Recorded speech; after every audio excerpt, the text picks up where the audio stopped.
40年前，有人話言情小說會毀咗一代人。40年前，有人說言情小說會毀了一代人。30年前，又話流行音樂會害死啲年青人。30年前，又說流行音樂會害死年輕人。20年前，又話睇得電視多會變蠢。20年前，又說看多了電視會蠢。10年前，手提電話流行嘅時候，有陰謀論四起。10年前，手機流行，有陰謀論四起。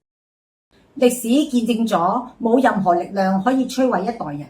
歷史見證了，沒有任何力量可以摧毀一代人，除咗上一代。除了上一代。一氣呵成。40年前，有人話言情小說會毀咗一代人。30年前，又話流行音樂會害死啲年青人。20年前，又話睇得電視多會變蠢。10年前，手提電話流行嘅時候，有陰謀論四起。歷史見證咗冇任何力量可以摧毀一代人，除咗上一代。